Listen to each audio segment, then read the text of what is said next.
Welcome to Face to Face. Our guest today is Timothy Mansfield. He is a principal at CambridgeSeven Associates in Cambridge, a global architectural firm well recognized all over the world for their fantastic work. Today we are going to talk to Tim about CitySpace. Tim, welcome to our studio. Thank you so much for having me. And it's a pleasure talking to you. Yes. Before we talk about you and CambridgeSeven, let's start with CitySpace. Yes. The reason I'm asking is because I'm a big fan of WBUR. And lately I've been listening every time I turn it on, CitySpace, CitySpace. Right.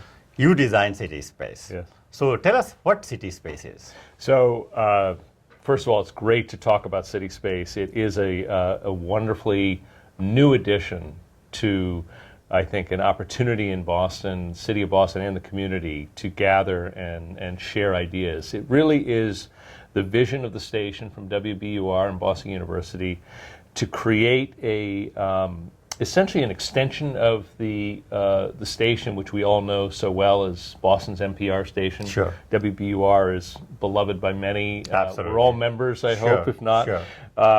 But it was the vision to create a very high level, highly technically crafted performance space and a broadcast studio. It really is the extension of BUR going from on air, online, which they've obviously been doing quite robustly in the last 10 years or so. But this is an opportunity to be in person. So really the tagline for CitySpace is the in-person engagement of the station and what they are doing. So physically, it's a 9,000 square foot space. It has a seating capacity of 270 folks. That's a big. Which is a really very big space, but it is acoustically isolated, so it performs exactly like their broadcast studios upstairs. The other thing about CitySpace is it's really now the front door of WBUR. For many years, BUR, located on the third floor of 890 Commonwealth Avenue, was really sort of an unknown to a lot of people. People didn't know where WBUR was. This space that came available on Commonwealth Avenue, which is the former Landry's bicycle shop. Sure. A lot of folks know about Landry's. But it became available, and it really was an opportunity for WBUR to have a front door to the city. The great features about the space are these very large windows. Originally, the building was an automobile showroom, part of the auto mile that was Commonwealth Avenue, going from Kenmore Square out to but still you have, like, for example, Commonwealth in a highly traffic area. You have a subway. So how this works with the sound? Well, that's a great question. So that was one of our biggest challenges. So the idea was to create a studio, a broadcast performance space that was visible from the street because we wanted that engagement. But technically we had to isolate it from the sound. And ComAv is very busy. Very busy. And it has the trolley going by. So we worked with our partners at Acentic engineers who are acousticians and came up with a very, very comprehensive and technically really very advanced way of isolating it. In short order, what we designed was a room within a room. But the glass wall we maintained as transparent, so there's the outside glass wall, and then we added a second glass wall, which created the acoustical separation. Okay.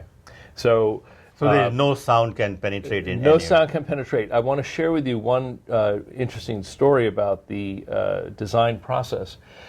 The sound of cars, people talking, sirens, horns, that was easily isolated with this double-walled concept.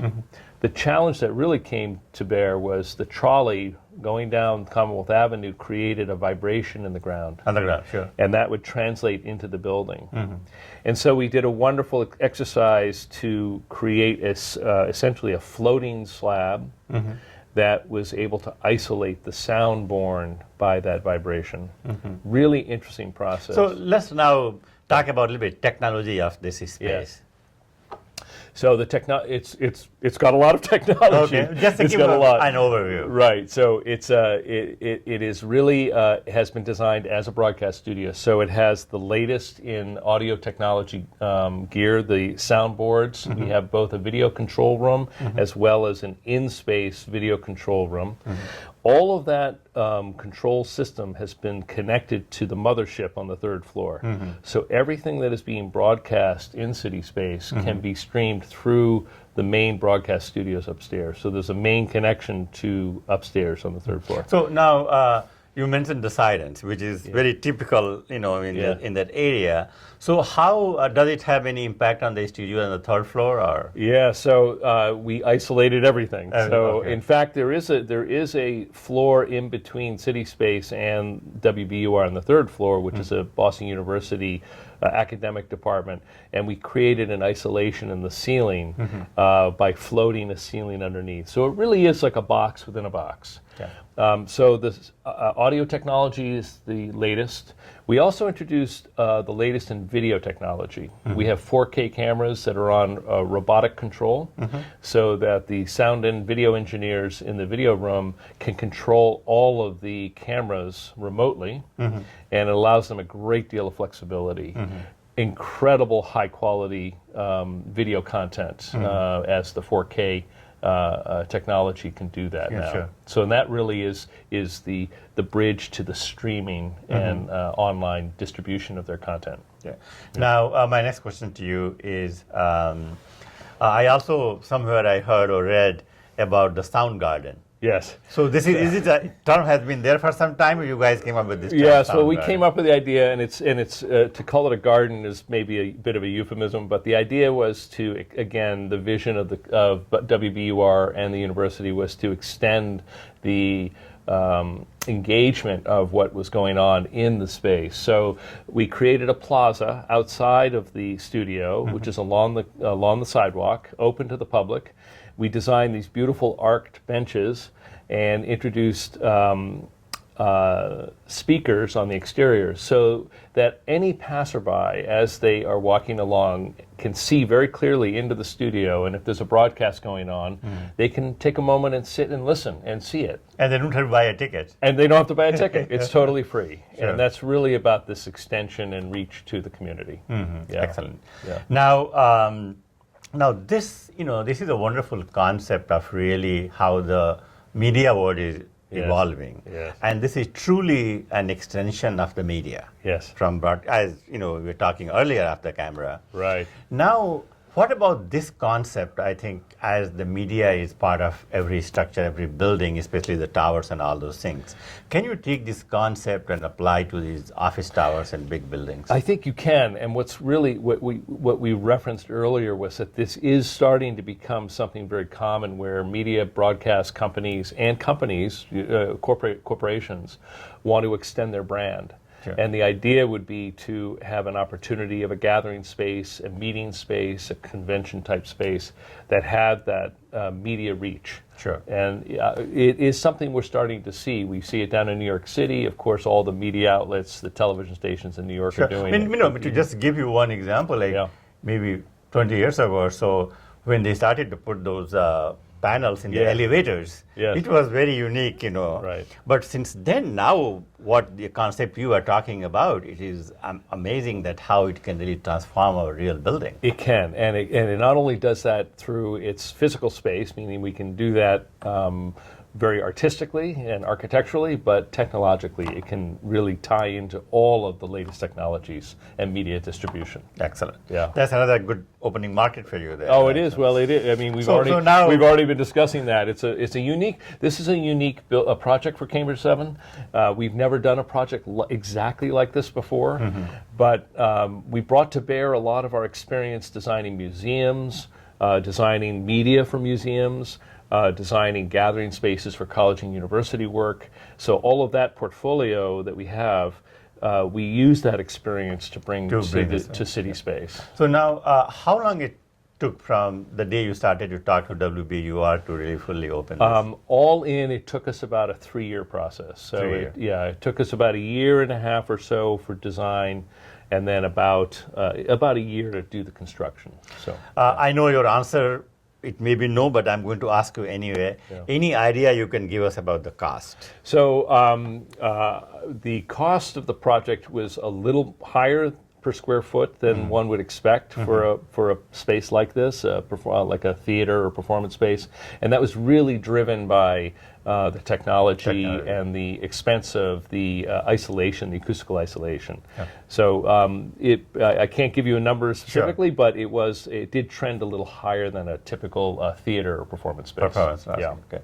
Yeah. Now, how did you get interested in these type of projects, and what is your expertise at CambridgeSeven? So. CambridgeSeven, my expertise, I've been with CambridgeSeven for 26 years, and my practice has been focused on institutional work, college and university work. So our relationship with Boston University is something that we are working with them, and we got interested in this project because, as I mentioned, it seems to pull together a number of different types of projects all in one. So CambridgeSeven is known for designing performance spaces at colleges and universities. As I mentioned, we do a lot of museum work. My practice in the museum is primarily in sports heritage and halls of fame, which always incorporate a theater or a gathering space or some kind of a space that brings people together.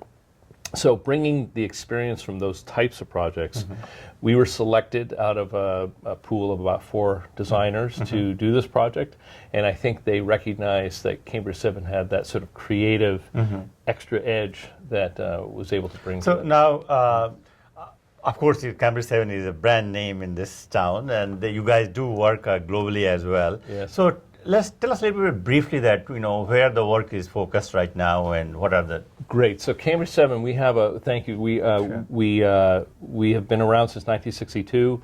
Our practice is primarily focused on college and university work. So we have work going at Bowdoin College, at Babson College, Boston University.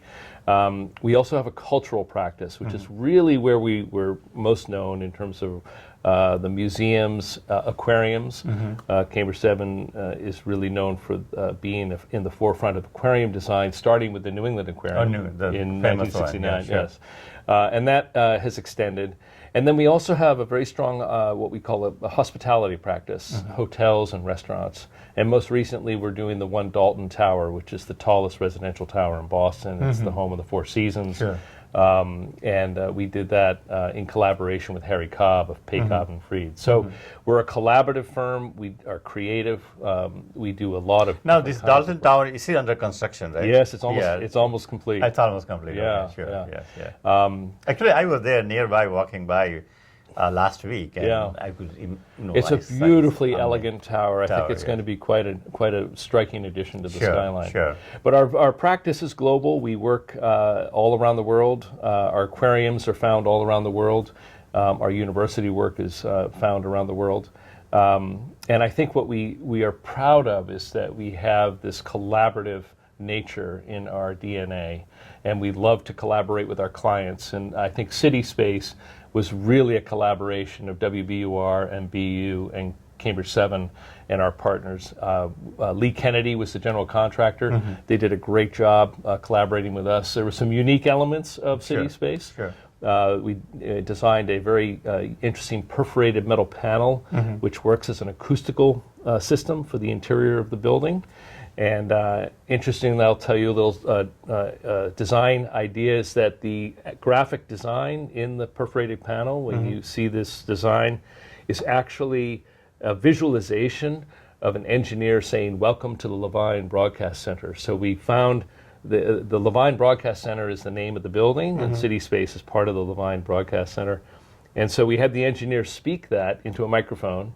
We digitized his voice, and then we transposed that into the walls of the space. Incredible. So it's a very sort of subtle artistic expression of what the space is about. And the BUR can also have their events there and live shows and all this. Yes, it's a flexible space. It has a stage that is on a pneumatic lift, so they can flatten it and have dinners for 150. They can have fundraisers. They can have gatherings of all sorts of size, as well as the performances. And the performances could be the spoken word, Moth Radio Hour, They could do the broadcasting of Radio Boston there, which they've done already, and then bring in guests as well as musical performances. Excellent. Great flexibility all around. Perfect. Now, your last word on CitySpace. Listen, I think you have to go see it. Okay. It's a great, it's a very, I think, engaging space. I think what WBUR is bringing to the city in terms of civic engagement and civic conversation is very important, especially in this day and age. And I think it's an exciting space to go see. Excellent. Tim, thank you very much for your time.